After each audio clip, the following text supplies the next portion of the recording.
Welcome to the Slop Temple. We pray this video helps. In this video, I will explain how to fix Ford Transit radio. Start by confirming the exact symptom and checking fuses behind the dash panel. Use a multimeter to test power, ground, and illumination circuits at the radio connector. Inspect antenna connection and speaker wiring for corrosion or loose crimp terminals. Keep parts organized and take photos when removing trim to ease reassembly and avoid losing small clips or screws.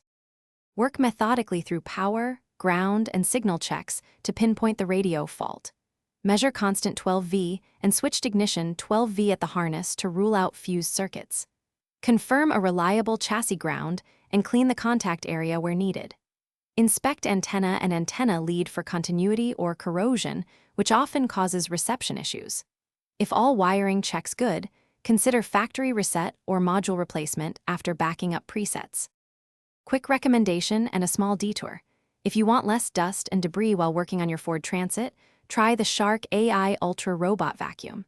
It offers voice control and smart mapping to keep your workshop cleaner so you spend more time fixing and less time sweeping. If you like what you hear, please subscribe and like the channel to support more helpful guides. Check the description for the link and other deals. Now let's get back to the video. When a specific component fails, replace it with proper parts and techniques for reliability. Swap fuses only with the correct amperage and check related circuits if a new fuse blows repeatedly.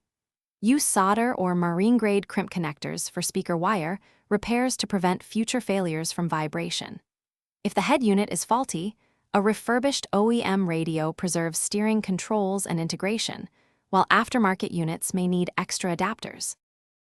Thanks for watching. Consider subscribing if we helped you.